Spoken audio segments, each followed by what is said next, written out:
Sound का next part जो है मतलब वही वाला भी कंटिन्यूड है। तो चलो देखो क्या बता रहा है आगे।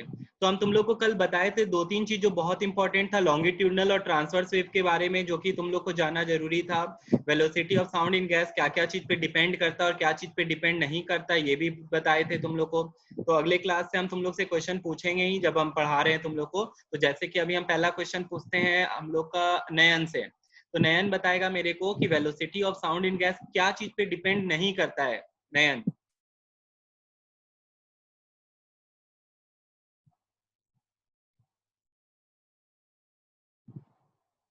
पढ़ाई भी किया कर साथ साथ, अगर हम बताते जा रहे हैं तो।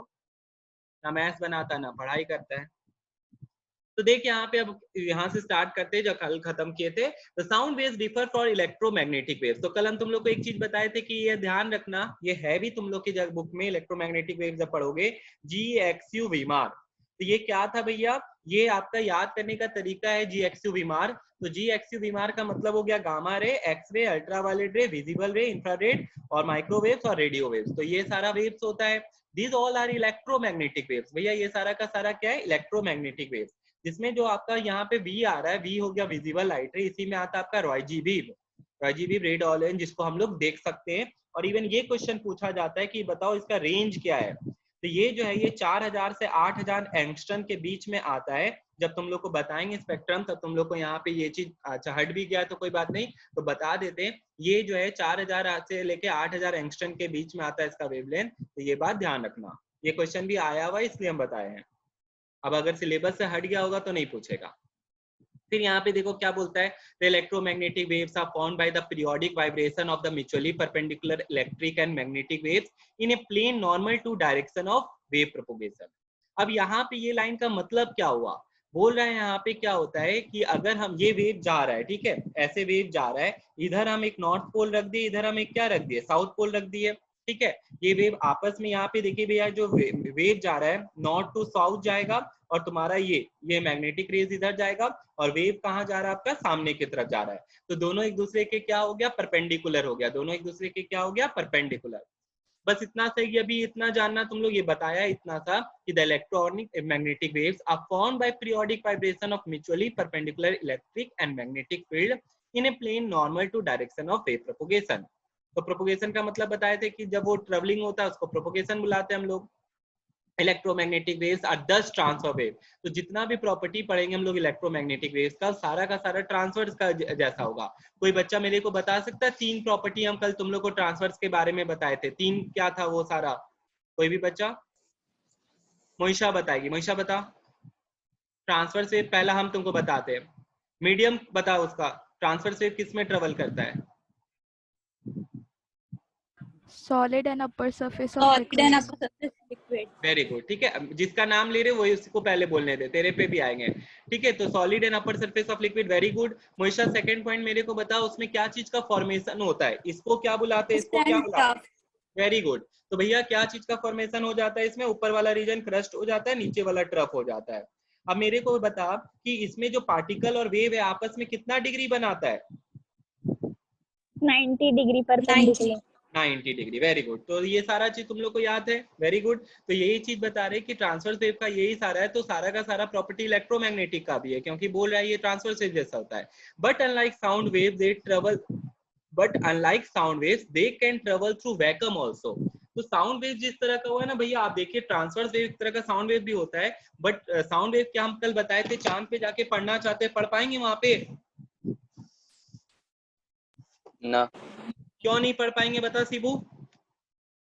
मीडियम नहीं है ट्रैवल करने के लिए। वेरी गुड भैया, क्योंकि वहां पे एयर नहीं है, कोई मीडियम नहीं है, ट्रेवल कैसे करेगा साउंड वेव्स? तो यहाँ पे ये बोलना चाहता है कि साउंड वेव्स ट्रांसफर से होता है, but unlike sound waves they can travel through vacuum. तो इलेक्ट्रोमैग्नेटिक वेव्स के बारे में एक और बात बता दिया कि दे can travel through vacuum. Okay भैया, अब आगे देखो यहाँ पे क्या बताता है, the speed of electromagnetic waves is different in different media, it is maximum in vacuum और air। तो तुम लोग सबको पता है कितना होता है, 3 × 10⁸ होता है। तो अब आ जाओ यहाँ पे देखो, what is the difference between light waves and sound wave.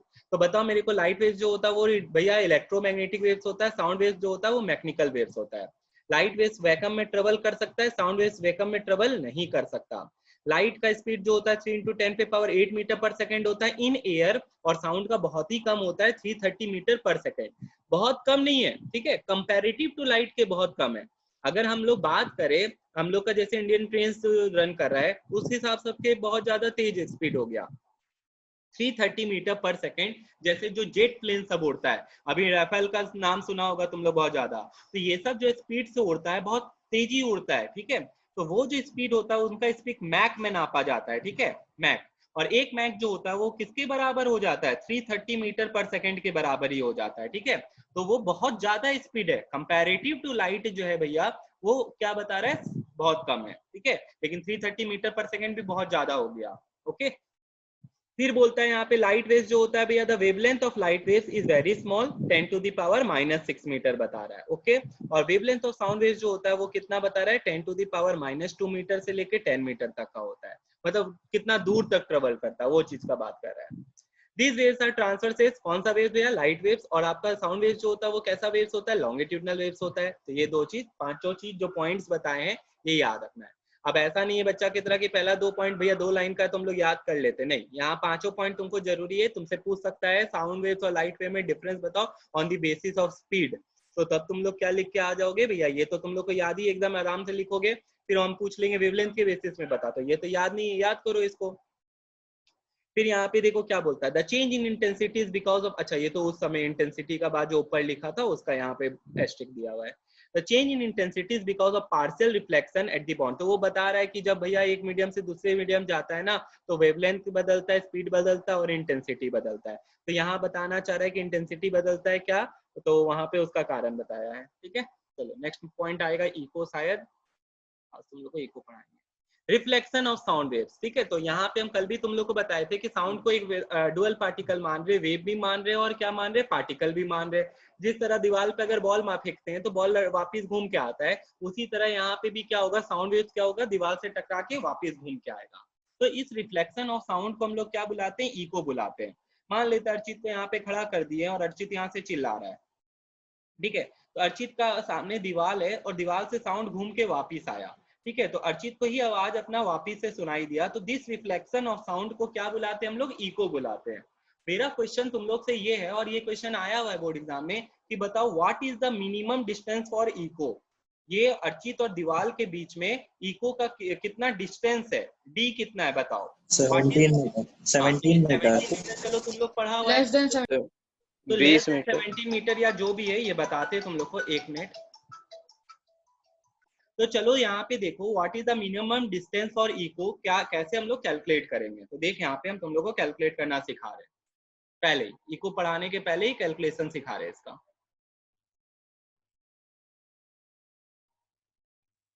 देख ध्यान से यहाँ पे एक लड़का खड़ा है, ठीक है, और ये दीवार है। तो पहले तुमको इतना सा बता, दीवार और लड़के के बीच का डिस्टेंस को हम डी मान लिए, ठीक है, क्या मान लिए, D. Velocity of sound in air 330 भी होता है, 340 भी होता है, डिपेंड करता है ह्यूमिड है या क्या। तो हम यहाँ पे 340 मान रहे हैं क्योंकि मेरा कैलकुलेशन में इजी रहेगा, इसलिए हम 340 मान लिए एक बार, ठीक है, 340 मीटर पर सेकेंड। अब तुम लोग को एक बात बताते हैं, बायोलॉजी अगर पढ़ा होता अभी तक, ठीक है, अभी क्या हम तुमको पढ़ाएंगे जब आई, ठीक है। तो तुम लोग एक बात जानता है, जैसे हमको मान ले ये कॉपी है, ठीक है, ये कॉपी में हमको यहाँ से यहाँ पढ़ना है, ठीक है, ये कॉपी में हमको इस कोना से लेके इस कोना तक का पढ़ाई करना है। हम कितना कॉपी को पास रखेंगे, मिनिमम क्या डिस्टेंस होना चाहिए, किसी को पता है, इसको बुलाते हैं पर्सिबिलिटी। मिनिमम डिस्टेंस क्या होना चाहिए कि एक कोना से नीचे तक का कोना को हम लोग पूरा पढ़ सके, पता है कितना होना चाहिए डिस्टेंस, x करेगा नाटक, 25 सेंटीमीटर। कितना होता है, 25 सेंटीमीटर। किताब या तुम्हारे आंख के बीच का जो डिस्टेंस है 25 सेंटीमीटर कम से कम होगा, तब जाके तुम पूरा एक कोना से लेके दूसरे कोना तक का लेटर्स पढ़ सकता है। तो उसी तरह साउंड का पर्सिबिलिटी होता है। साउंड पर्सिबिलिटी क्या होता है वो समझाते हैं कि मिनिमम दो साउंड के बीच में कितना गैप होना चाहिए। हम अभी बोल रहे कुछ जल्दी से और कुछ बोल दिए, तो वो दो साउंड को तुम समझ सको क्लियरली, तो उसमें कितना समय होना चाहिए उसको कहते हैं साउंड का पर्सिबिलिटी। और वो साउंड का पर्सिबिलिटी इंसान के लिए है 0.1 सेकेंड। क्या बताए तुम लोग को, 0.1 सेकेंड। कि भैया एक आवाज और दूसरे आवाज के बीच का कम से कम 1/10 ऑफ सेकेंड होना चाहिए। 0.1 मतलब वही हो गया 1/10, पॉइंट उड़ा दीजिए भैया, 1/10 आ जाएगा, तो 1/10 ऑफ सेकेंड। चलिए भैया ये भी आप ठीक बता दिए हम लोग को। तो ये दो डाटा से अब आप हमको क्या बता के निकाल के देंगे, डिस्टेंस निकाल के दे पाएंगे। हाँ देखो कैसे देंगे। तो सबसे पहला बात तो यहाँ पे डेफिनेशन में ये बोला रिफ्लेक्शन ऑफ साउंड, आवाज ऐसे करके गया और फिर टकरा के क्या हो गया, वापिस आ गया। तो भैया देखिए टोटल डिस्टेंस कितना कवर किया, बताओ तुम लोग। 2D 2D, वेरी गुड भैया, गया और घूम के क्या हो गया, वापिस आ गया। तो D + D 2D हो गया, D + D 2D। B कितना लिए हम लोग, 340। T कितना हो गया, 0.1। अब यहाँ पे तुम लोग एक चीज देखो, हम क्या कर रहे हैं, हम लोग फॉर्मूला लगा रहे distance is equals to speed into time. क्या सही है कि गलत है, पहले ये बता। सही है। डिस्टेंस कितना आया था अपना, 2D। स्पीड कितना लिए थे, 340 और टाइम कितना लिए हैं, 0.1 तो D का वैल्यू देखो कितना आ रहा है, 340 डिवाइडेड बाई 0.1 डिवाइडेड बाई 2 आ गया, इंटू 0.1, पॉइंट उड़ा दिए भैया, 0 कट गया, 2 से ये कितने बार में कट गया, 17 बार में। तब मीटर में था तो ये मीटर आ गया डिस्टेंस, तो 17 मीटर होना चाहिए ताकि क्या कर सके, ये इको कर सके। डिस्टेंस जो होना चाहिए कितना होना चाहिए, 17 मीटर। ठीक है, तो डिस्टेंस होना चाहिए 17 मीटर, इस चीज का ध्यान रखना, तभी साउंड क्या करेगा, इको करेगा। अब एक और इसी में आता है रिवर्बरेशन। अगर मान ले 17 मीटर के अंदर भी इको हो जाता है तो उसको कहते हैं रिवर्बरेशन। उसको क्या कहते हैं, रिवर्बरेशन। आएगा भी, वो चीज भी बताएंगे। तो सबसे पहला चीज यहाँ पे यही क्वेश्चन पूछेगा, इको होने के लिए मिनिमम डिस्टेंस क्या होता है, तो क्या लिख के आओगे तुम लोग, 17 मीटर। ये क्वेश्चन आता है निकालने, डिराइव करने के लिए। तो इको का अगर अब कोई भी क्वेश्चन आएगा तो सबसे पहला फॉर्मूला तुम लोग को क्या यूज करना, वो देखो। इको का कोई भी क्वेश्चन आएगा तो तुम लोग ये लिख लो, अगर लिखना चाहते हो, फॉर इको सिर्फ V is equals to 2D/T। अगर इको का एक भी क्वेश्चन आता है तो तुम लोग क्या लगा दोगे formula, for echo V is equals to 2D/T। कौन बच्चा बताएगा यहाँ पे 2D हम क्यों किए हैं, भैया क्योंकि आवाज वापस जाता है और वापस भी आता है ना। Very good Sijeta. ठीक है भैया, क्योंकि जाएगा तो वापिस भी आएगा, तो V is equals to 2D/T। हम लोग जानते हैं velocity is equals to distance by time होता है, तो यहाँ पे हम लोग खाली क्या लिख दिए, 2D इसलिए लिख दिए, ये गलत है फॉर्मूला अगर सिंपल मैथमेटिक्स बनाए, ये सिर्फ इको के लिए, हम इसीलिए फॉर इको लिख रहे हैं। यहाँ पे कोई कंफ्यूजन नहीं होगा, 2 बार करने का काम ही नहीं होगा, एक ही बार में आंसर आ जाएगा। क्यों, क्योंकि हम लोग यहाँ पे 2D लिख दिए, क्योंकि जा रहा है तो ये क्या आ रहा है, आ भी रहा है। तो ये फॉर्मूला तब लगाना जब तुमको बोलेगा कि इको कर रहा है, ऐसे मत लगा लेना। ठीक है, चलो अब आ जाते बुक में। तो अभी यहाँ पे जितना चीज बताएं वो सारा चीज यहाँ बताएगा तुम लोग को।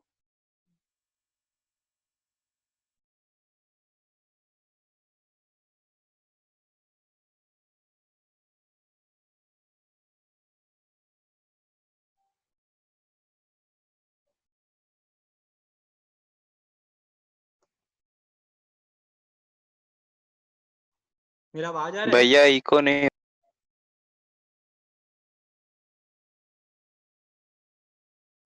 चल देख, हाँ भैया, यहाँ पे देख क्या बता रहा है, लिखता है sound wave just like any other waves when strikes a hard surface और boundary of another medium return back to the same medium obeys the laws of reflection. तो तुम लोग को यही चीज बताया भैया, दीवार से टकरा के वापिस आ गया, तो लाइट भी ऐसा ही करता है। Angle of reflection is equal to angle of incidence. तो ये चीज सबको याद है, क्लास 7 का बच्चा को भी पता है कि ऐसे गया तो ऐसे गया, तो यहाँ पे एंगल आई है तो ये एंगल आर, तो angle i is equal to angle r, ये लॉज ऑफ रिफ्लेक्शन का एक पॉइंट है। अब यहाँ पे देखो दूसरा पॉइंट क्या बताता है, वही चीज है, incident ray, reflected ray, normal at the point of incidence और lie on the same plane at same point. The return of sound waves on striking a surface such as wall, metal sheet, plywood, etc. back in the same medium is called reflection of sound wave. तो तुमको हम बस एक ही चीज बोल रहे हैं कि इको का ही डेफिनेशन पूछेगा और बस एक ही लाइन में लिख के आना है, रिफ्लेक्शन ऑफ साउंड। ठीक है, रिफ्लेक्शन ऑफ साउंड को ही क्या बुलाते हैं हम लोग, इको बुलाते हैं।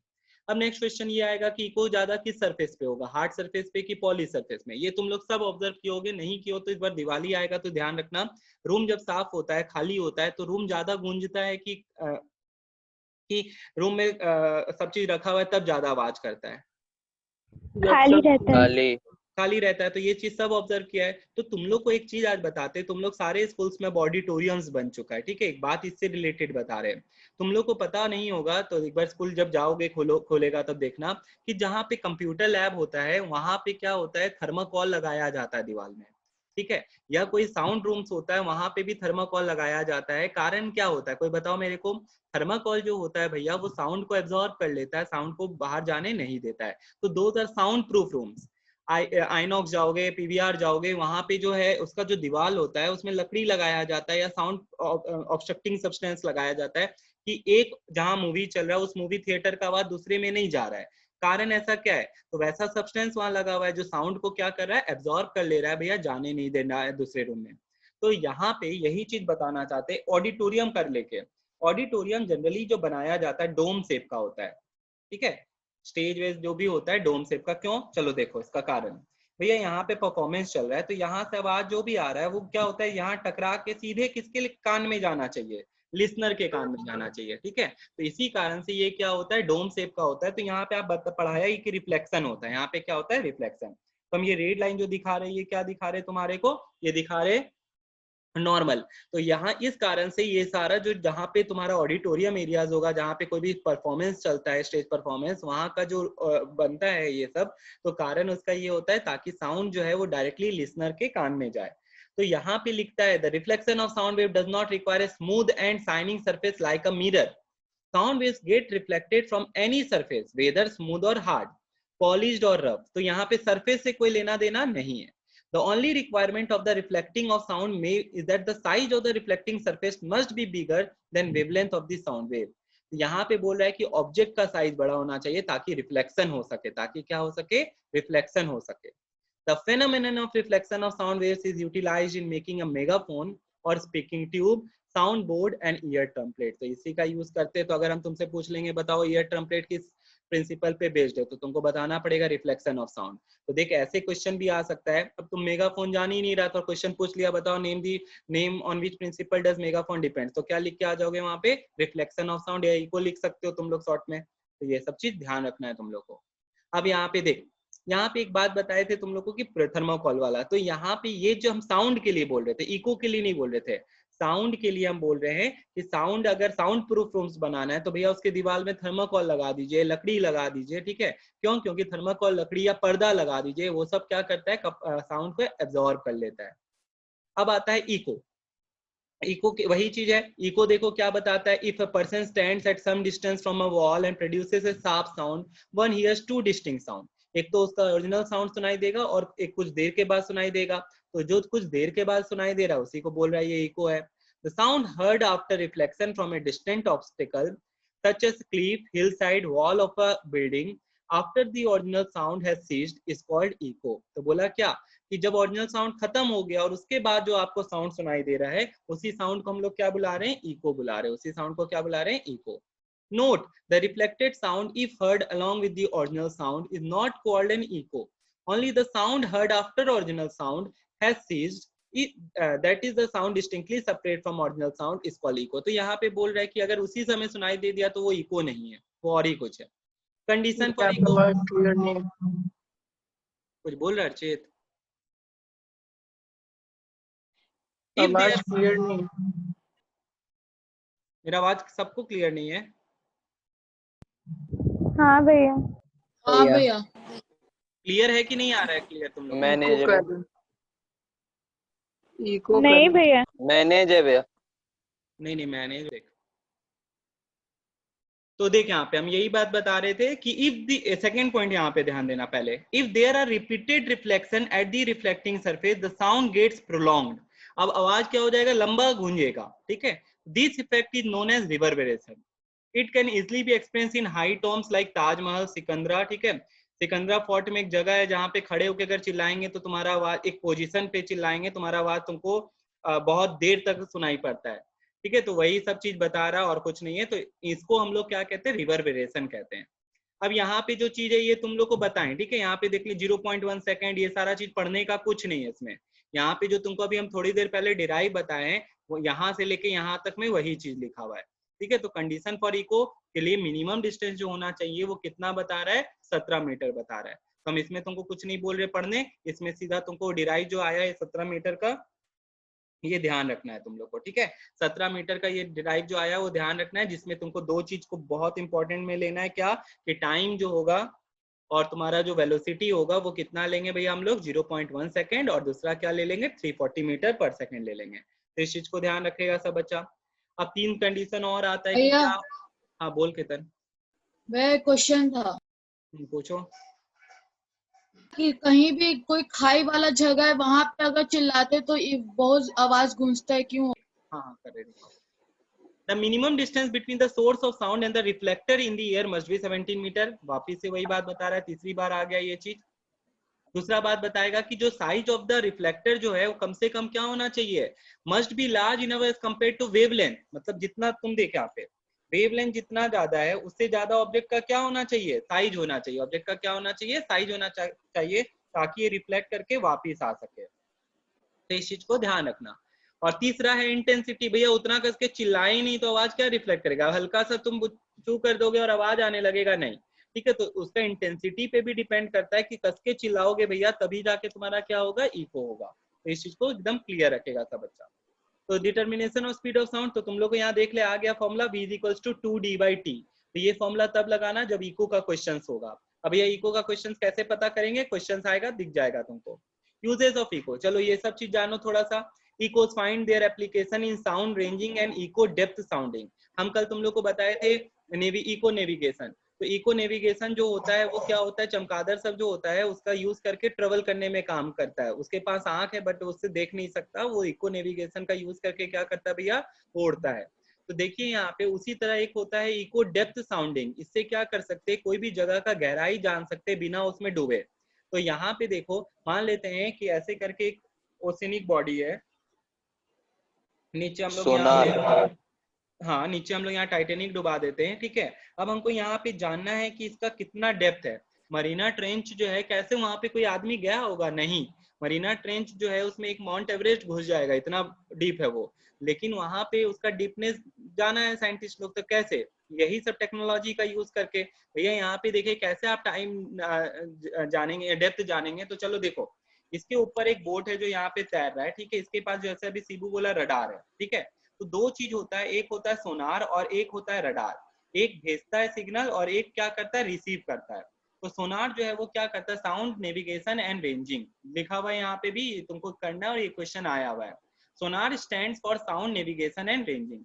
भैया ये ऐसे करके क्या किया, वेव्स भेजा, ऐसे करके क्या किया, वेव्स भेजा, ठीक है। मेरे को क्या निकालना है, डिस्टेंस निकालना है, ठीक है। ध्यान सुनना मेरा बात, मेरे को क्या निकालना है, डिस्टेंस। और हम लोग सबको पता है कि velocity of sound in air, velocity of sound in water, और या velocity of sound in any material कितना होता है। तो यहाँ तो ये कौन सा बॉडी है भैया, this is oceanic body, that is water हो गया। तो वाटर में लगभग तुम्हारा जो स्पीड होता है 1500 लगभग होता है, ठीक है। तो हम लोग को वेलोसिटी का पता है, मेरे को हम यहाँ पे देख लेंगे कि कितने टाइम में नीचे गया। से मान लेते हैं 5:10 पे ये साउंड जो है यहाँ से क्या हुआ था, चलना स्टार्ट किया था। और ये जो वापिस से रिसीव हुआ, ये सिग्नल जो वापिस रिसीव हुआ वो रिसीव हुआ 5:15 में। तो बताओ टाइम कितना हुआ आने जाने में, 5 मिनट। 5 मिनट। तो भैया आप देखो आपके पास वेलोसिटी आ गया, आपके पास टाइम आ गया, आप क्या निकाल सकते हो ये दोनों चीज से, डिस्टेंस। और यहाँ पे 2D क्यों लिए, क्योंकि भैया गया भी है और वापिस भी आया है, खत्म हो गया यहाँ पे। इससे हम लोग क्या किए, हम लोग डेप्थ निकाल लिए, क्या चीज का, ये तो भैया देखिए यहाँ पे आपका सी का बेड था, ठीक है, सी बेड है, ठीक है। ये इसका बेंथोइक एरिया है, एकदम बेस वाला एरिया है, तो ये सी बेड हो गया। लेकिन हमको यहाँ पे मान लेते हैं मछली का झुंड है, बहुत सारा स्कूल्स ऑफ फिशेस बुलाते हैं मछली के झुंड को। तो यहाँ पे बहुत सारा मछली लोग जैसे जा रहा है, तो इससे क्या हो जाएगा भैया, इससे टकरा के वेव्स वापिस चला जाएगा, इससे टकरा के वेव्स क्या हो जाएगा, वापिस चला जाएगा। तो कोई मान लो जो जिनका काम है मछली पकड़ना, उनके लिए ये काम आ जाता है कि वो लोग झुंड पकड़ लेते हैं। तो वही सब बता रहे हैं। तो यहाँ पे ऐसे करके हम लोग इको नेविगेशन का, इको साउंड रेंजिंग का सारा का यूज करते हैं। अभी और भी यूजेज है, रुको, ठीक है। तो ये तो हम तुमको बता रहे थे बस ऐसे करके कि कैसे यहाँ पे सिग्नल्स जाता है और कैसे सिग्नल्स को रिसीव किया जाता है। इसके बाद एक क्या लिखता है, use of echo, echo find their application in sound ranging and echo depth sound by using ultrasonic waves. तो अंडरलाइन करो, सबसे पहला बात कौन सा वेव्स का यूज करते हैं, अल्ट्रासोनिक। कौन बच्चा बताएगा व्हाट इज अल्ट्रासोनिक वेव? देखो सब 20,000 हर्ट्ज के हाँ, ऊपर वाले भैया साउंड बताए थे frequencies तुम लोग को भैया, 20 से आवाज 20,000 हर्ट्ज का जो वेव्स होता है उसको क्या बुलाते हैं, ऑडिबल रेंज बुलाते हैं हम लोग का, ठीक है, फ्रीक्वेंसी। इसके ऊपर वाला को क्या बुलाते हैं, अल्ट्रासोनिक बुलाते हैं, और इसके नीचे वाले को क्या बुलाते हैं, इंफ्रासोनिक बुलाते हैं, ठीक है। तो ये चीज को बताए थे। तो अल्ट्रासोनिक यहाँ पे यही हुआ, 20,000 हर्ट्ज से ज्यादा वाला भैया अल्ट्रासोनिक हो गया। तो यहाँ पे यही बता रहा है कि अल्ट्रासोनिक वेव्स, देख लिखा हुआ है ना, frequency above 20 kilohertz are more energetic than the audible sound, so they have the following 3 properties. Underline करो इसको, मतलब टिक करो। क्या, they can travel undeviated through a long distance, तो एनर्जी ज्यादा है तो भैया बिना ये क्या होता है, अनडिविएट किए ज्यादा दूर तक जाता है। They can be confined to a narrow beam, इससे बीम बनाया जा सकता है, जैसे हम तुमको लेजर लाइट में बताए थे, रेड कलर का यूज करते हैं। They are not easily absorbed in any medium, तीसरा बात ये भी अच्छा है कि वो कोई मीडियम में एब्जॉर्ब नहीं होता है। तो ये 3 चीज का यूज करता है, और बहुत सारा टेक्नोलॉजी इसी से निकलता है। तो क्या क्या बताता है, चलो देखो यहाँ पे, uses of echo by bats, dolphin and fisherman, ठीक है। तो अब यहाँ पे देखो, animals have different audible range of frequency, bat, dolphin and dogs have a much higher upper audible limit than human beings. Bat can produce and detect sound of very high frequency up to 10 kilohertz. एक बार question ये भी आया हुआ है, जो ऐसे जानवर का नाम, give an example for animals hearing ultrasonic waves, तो क्या लिखोगे तुम लोग उसमें, बैट, ठीक है, चमगादड़, ठीक है, बैट चमगादड़ कर दिया, वाह। हिंदी हमको भी पता है, बैट, डॉल्फिन्स एंड डॉग्स, ठीक है। तो यहाँ पे लिखा हुआ है, ये चीज ध्यान रखना तुम लोग। फिर लिखता है यहाँ पे, bats can produce and detect sound of very high frequency 10 kilohertz, ठीक है, मतलब 1 लाख हो गया। 100 किलोहर्ट्ज का मतलब कितना हो गया, 1 लाख हो गया। अब इसके बाद देख कितना क्या बता रहा है, bats fly with speed much lower than speed of sound, the sound produced by flying bat can reflected back from an obstacle in front। तो हम यही चीज बताए थे। इसी को क्या कहता है, the process of detecting an obstacle is called sound ranging. इसी को क्या कहा जाता है, साउंड रेंजिंग। तो बैट जो होता है साउंड रेंजिंग का यूज करके क्या करता है, उड़ता है। फिर डॉल्फिन के बारे में बता रहे हैं, तुम लोग को पता होगा भागलपुर में डॉल्फिन सेंचुरी चालू हो चुका है, देखा ही होगा तुम लोग न्यूज में, जाके देखो dolphins. Dolphin detect their enemy and obstacle by emitting ultrasonic waves and hearing their echo. They are ultrasonic waves for hunting their prey, ठीक है। तो वो अल्ट्रासोनिक वेव्स का यूज करता है ताकि वो अपने प्रे को हंट कर सके। फिर ट्रॉलर मैन या फिशरमैन जो हुआ, वो भी हम तुमको बताए थे, मछली पकड़ने के लिए क्या चीज का यूज करता है, इसका वेव का तुमको दिखाए भी कि कैसे यूज होता है। तो ये सारा चीज बता रहा है तुमको, अगर आ जाए कि यूजेस क्या होता है तो तुमको उसमें बस नाम लिख देना है इनका। यूज ऑफ इको बाय सोनार, सोनार का फुल फॉर्म पूछता है तो हम तुमको बताएं यहाँ पे कैसे कैलकुलेट किया जाता है, वही नीचे दिया हुआ है, बस इसमें एक लाइन अंडरलाइन कर ले। साउंड नेविगेशन एंड रेंजिंग को क्या कहा जाता है, सोनार बुलाया जाता है, और कुछ नहीं। अब इसके बाद एक फिर क्या बता रहा है, तो यही चीज हम तुमको दिखाए थे, एक ट्रांसमीटर होता है और एक क्या होता है, रिसीवर होता है। ट्रांसमीटर भेजता है और रिसीवर रिसीव करता है, खत्म हो गया। और रडार का फुल फॉर्म देख ले, रेडियो डिटेक्शन एंड रेंजिंग, तो यही चीज है और कुछ भी नहीं है। और लास्ट एक चीज क्या बता रहा है, तुम लोग देखा होगा यहाँ पे एक इको डेप्थ साउंडिंग, वही हो गया कि डेप्थ जान सकता है। अल्ट्रासोनोग्राफी देखा होगा कि माँ के पेट में जो बच्चा है, ठीक है, वो देखा जा सकता है कौन से टेक्नोलॉजी से, अल्ट्रासोनोग्राफी। किसी को पथरी हुआ है या कुछ भी है वो भी पता चल सकता है। तो वही चीज लिख रहा है कि मेडिकल साइंस में भी यूज होता है।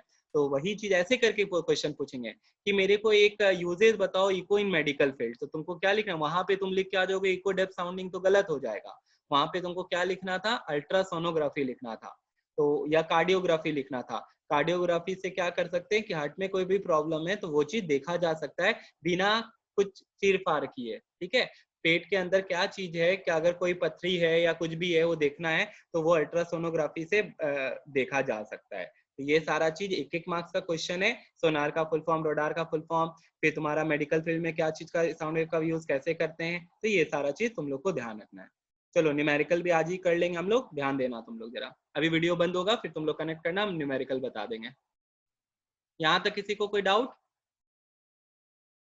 दो चीज जो यहाँ पे काम देगा, जैसे बोलता है human ear can detect sound in frequency 20 hertz to 20 तक, ठीक है। The speed of sound is 330, find the wavelength. अब जिस बच्चा को फॉर्मूला पता था वो तुरंत बना लेगा, तो इसमें कुछ है ही नहीं, v is equals to f lambda. तो यहाँ पे क्या बोला है, दोनों एंड का तुमको पूछ रहा है कि लैम्डा बता, दोनों एंड का, दैट इज 20 हर्ट्ज, जब 20 हर्ट्ज होगा तब बताइए भैया, जब 20,000 हर्ट्ज होगा तब बताइए। क्या मांग रहा है, लैम्डा। तो लैम्डा को सब्जेक्ट बना लेते हैं, तो lambda is equals to v by क्या हो जाएगा भैया, एफ हो जाएगा। तो एक बार 20 पुट कर देना, एक बार 20,000 पुट कर देना, तो दोनों से अलग अलग आंसर आ जाएगा। देख ले तुम लोग, जब 20 पुट कर रहे हैं तो 16.5 मीटर बता रहा है, और जब 20,000 पुट कर रहे हैं तो 16.5 ही आ रहा है, बट यहाँ पे ये कितना आ रहा है, ये मिलीमीटर में आ रहा है। ये क्या चीज में आ रहा है, मिलीमीटर। तो इसका मतलब 16.5, ठीक है, मिलीमीटर से लेके कितना आ गया, 16.5 मीटर। तो ये याद रखने के लिए बहुत अच्छा चीज है कि इतने साउंड हम लोग का जो वेवलेंथ होता है वो इतना होता है,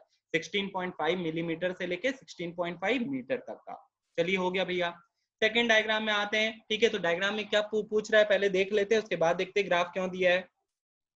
The diagram shows displacement time and displacement distance, ठीक है भैया। एक displacement time ग्राफ है और एक displacement time ग्राफ है और एक displacement distance ग्राफ है, ठीक है। तो यहाँ पे लिखता है और बोल रहा है travelling in string with velocity 20 metre per second.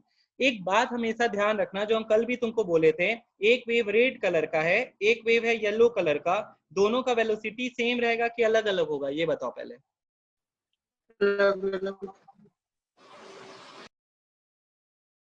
दोनों का वेलोसिटी सेम रहेगा कि अलग अलग?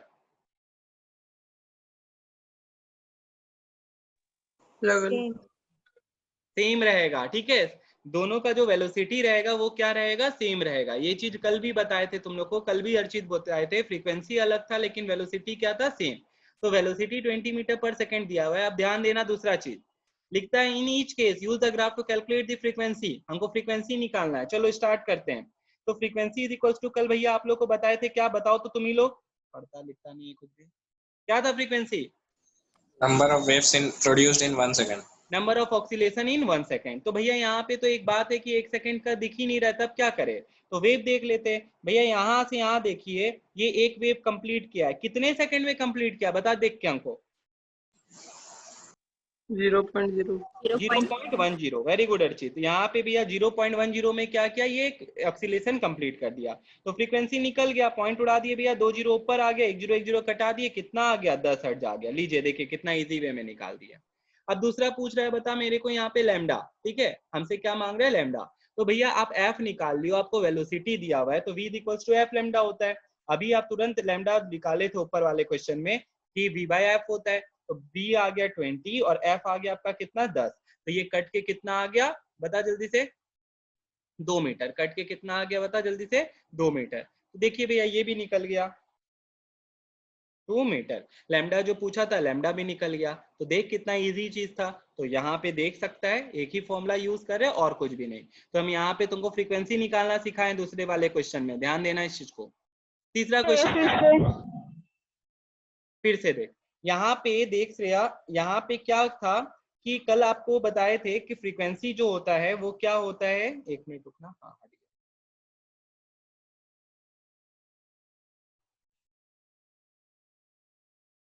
कल तुम लोग को बताए थे frequency is equals to number of oscillation, number of oscillation cycle, जो बुलाना बुला, ठीक है, इन 1 सेकेंड। एक ऑक्सीलेशन क्या होता है, यहां से यहां भैया जो हुआ है, ठीक है, ये दिस इज कॉल्ड 1 ऑक्सीलेशन। ये चीज पहले ध्यान रखना, कितने सेकंड में, 1 सेकंड में, या इन ए गिवन टाइम पीरियड। अब भैया अगर 1 सेकंड नहीं दिया है तो क्या करे, उसके पहले ही खत्म हो गया, उसके पहले ही खत्म हो गया। जो बुक में दिखा रहा है वो 0.10 में ही खत्म हो गया। देख यहाँ पे,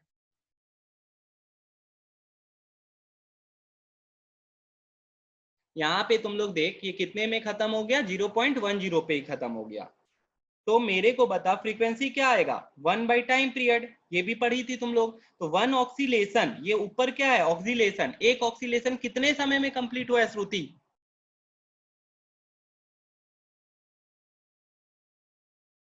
श्रुति 0.10 सेकंड। ठीक है, 0.10 नहीं, 0.10, 0.10 पे खत्म हुआ। भैया पॉइंट उड़ा देंगे तो ऊपर कितना आ जाएगा, 100 आ जाएगा, 1 0 चला गया, देखिए कितना आ गया, 10 हर्ट्ज आ गया। तो यही चीज बताए, आया श्रुति समझ में?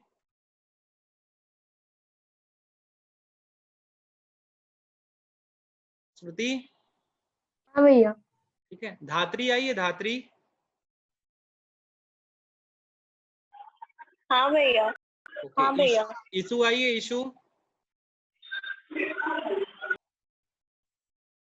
इशू गायब है। धात्री तुमको समझ में आया?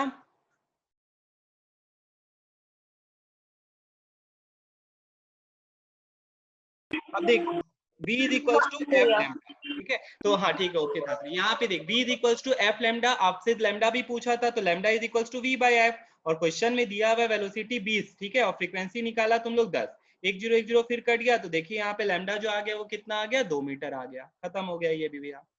फिर यहाँ पे देख तीसरा question, sound produced on the surface of a lake takes 4.5 second to reach a boatman, how does time will it take to reach the. अब देख यहाँ पे क्वेश्चन कितना सिंपल है, बस तुमको दिमाग लगाना अपना। यहाँ पे मेरा क्वेश्चन है, देख ये नदी है, यहाँ पे एक डाइवर है और एक आदमी ऊपर खड़ा है, ठीक है। तो एक है एयर में, एक है वाटर में, तो बताओ दोनों में क्या चीज अंतर आएगा और क्या चीज सेम आएगा। ये आवाज को, एक आवाज को यहां से यहां जाना है इस पॉइंट पे, ठीक है, और इस आवाज को भी इस पॉइंट तक जाना है। दोनों चीज में क्या सेम है और क्या अलग है, हमको ये बताओ। सोर्स सेम है, मीडियम अलग। सोर्स सेम है और मीडियम अलग है, वेरी गुड। तो मीडियम जो अलग है वहां पे क्या अलग होगा शिबू?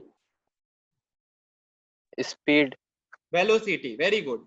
तो भैया दोनों का वेलोसिटी जो है वो अलग अलग आ जाएगा, v1 v2 मान लेते हैं, लेकिन दोनों का एक चीज सेम आएगा, क्या? डिस्टेंस। क्या चीज सेम आएगा? डिस्टेंस।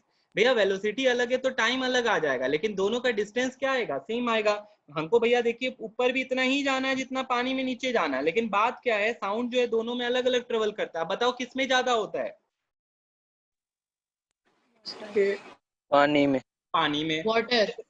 वाटर में। तो तुम लोग पढ़ा था वेलोसिटी ऑफ साउंड सबसे ज्यादा किस में होता है? सॉलिड में, फिर लिक्विड में, फिर गैस में। तुम तो यहाँ वाटर की बात करें तो वाटर में तुम लोग ज्यादा बता दिया। तो चल वही चीज है और कुछ नहीं है।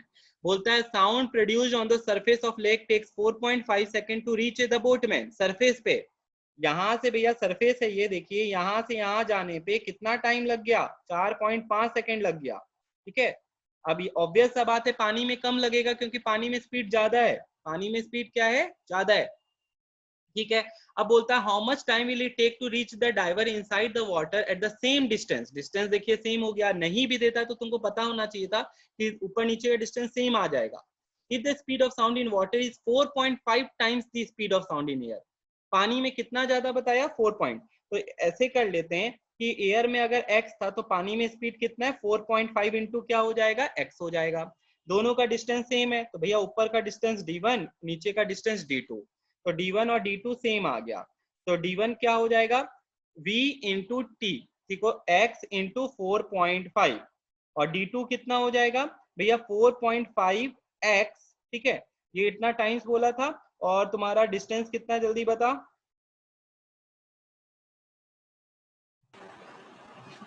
नहीं, हम लोग से क्या मांग रहा है? टाइम मांग रहा है हम लोग से। क्या मांग रहा है? टाइम। तो वही इंटू टी हो जाएगा, इंटू क्या हो जाएगा? टी। तो देखिए भैया x x कट गया, 4.5 कट गया, तो t का वैल्यू कितना बचा? 1। 1, ठीक है। कितना बच गया? 1 हो गया। देखिए कितना इजी वे में बन गया। d1 और d2 बराबर क्यों कर दिए? क्योंकि सेम डिस्टेंस है, और हम लोग जानते हैं distance is equals to speed into time होता है। तो ऊपर का स्पीड देख कितना ले रहे हैं? स्पीड है x, स्पीड क्या है? x, और टाइम कितना है? 4.5। तो x इंटू 4.5। नीचे का टाइम निकालना है तो वही t ले लिया, वही इसी को क्या ले लिए? t ले लिया। और स्पीड हम लोग को दिया हुआ था 4.5 टाइम्स ज्यादा है, तो ले वही लिए। तो भैया एक्स एक्स तो कट ही गया ना, दो वेरिएबल का कहीं बात ही नहीं हुआ, एक्स एक्स कट गया और 4.5 कट गया। तो टाइम निकल गया। कितना सेकंड लग रहा है? 1 सेकंड लग रहा है। कितना सेकंड लग रहा है? 1 सेकंड। खत्म हो गया ये कहानी भी। अब इको का क्वेश्चन देख, साफ दिख रहा है इको लिखा हुआ है। Boy hears an echo of his own voice from a hill. इतना देख कुछ नहीं है, क्लास 7th 8th का बच्चा वाला क्वेश्चन है। तो यहाँ पे देखिए भैया आप सीधा फॉर्मूला लगाइए, v is equals to 2d/t। What is the distance मांग रहा है, यही फॉर्मूला लगाएंगे, ठीक है। और यहाँ पे हमको क्या बोल रहा है कि 1 सेकंड, टाइम कितना दिया हुआ है? 1 सेकंड। तो यहाँ पे भैया देखिए कितना दिया हुआ है? 350 डिवाइडेड बाई क्या हो जाएगा? टाइम तो 1 ही हो गया ना, 2d बाई कितना हो जाएगा? 1 हो जाएगा। तो d इज इक्वल्स टू कितना आ गया? 350 बाई कितना आ जाएगा? इतना आ जाएगा भैया। तो ये कितने के बराबर आ गया भैया? ये आ गया आपका 175 मीटर के बराबर आ गया। तो लीजिए खत्म हो गया ये भी। देख ले क्या क्या क्वेश्चन, इतना इजी क्वेश्चन सब पूछ रहा है।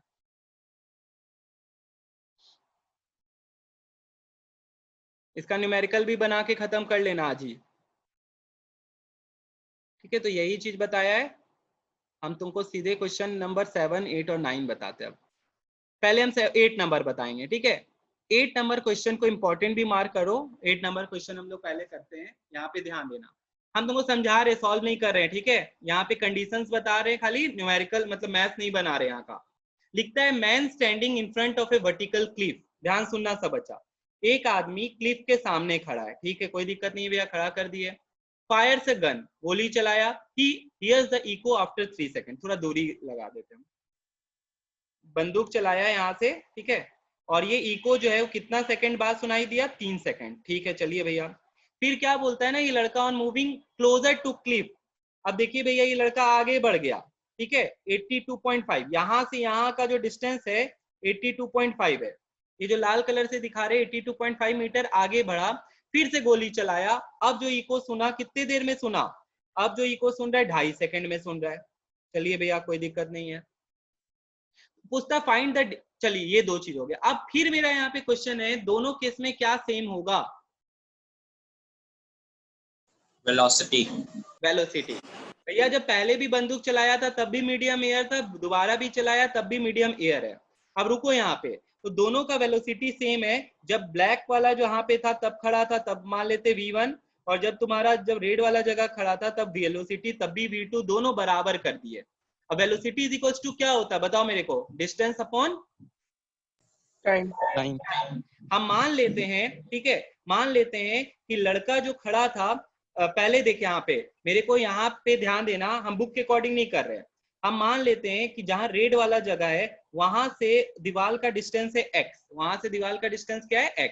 और अब बताओ, तो v1 जहां पे था, यहाँ पे टोटल डिस्टेंस कितना आ गया? x प्लस 82.5 डिवाइडेड बाई कितना हो जाएगा बताओ तुम लोग? 3।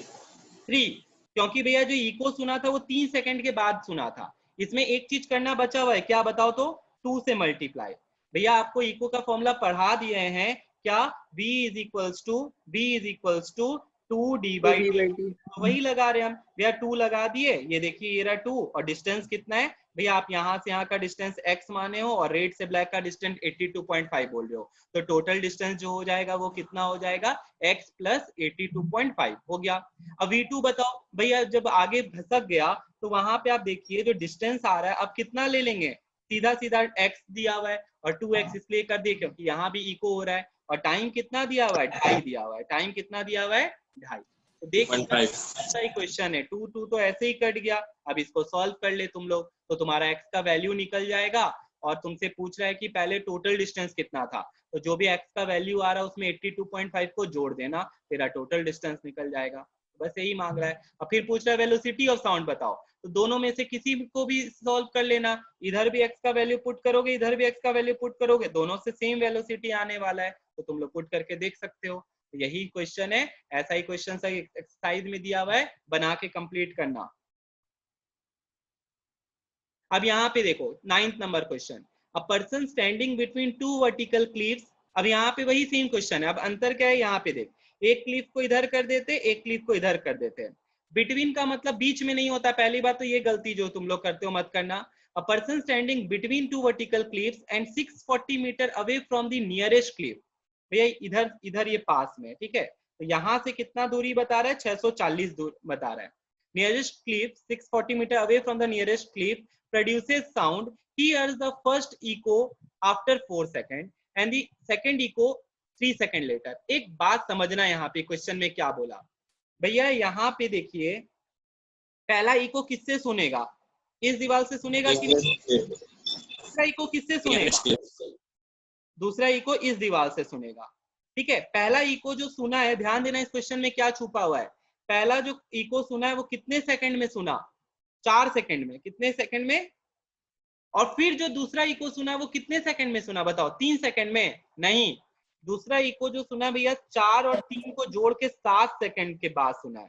मतलब तुम ऐसे ही सोचो, ये तो भैया और दूर है, टाइम ज्यादा लगना चाहिए। तो ये पहले 4 सेकंड में इधर वाला आया, फिर इधर देखिए भैया ये वापिस से घूम के आया, तब इसको टोटल टाइम कितना लगा? 7 सेकंड लगा। टोटल टाइम कितना लगा? 7 सेकंड। तो वही मांगेगा इसका डिस्टेंस बता। इसका क्या बता? डिस्टेंस। फिर बताओ दोनों केस में क्या चीज सेम हो जाएगा?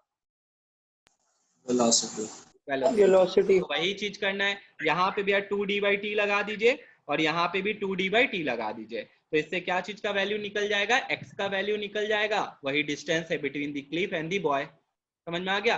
तुमसे ये भी पूछ सकता है बताओ what is the distance between the Cliff, तो जो x का वैल्यू निकालोगे वही इसमें 640 जोड़ दोगे तो दोनों क्लिफ का डिस्टेंस निकल जाएगा। तो जैसा आप क्वेश्चन पूछ रहा है वैसा तुम बना सकता है।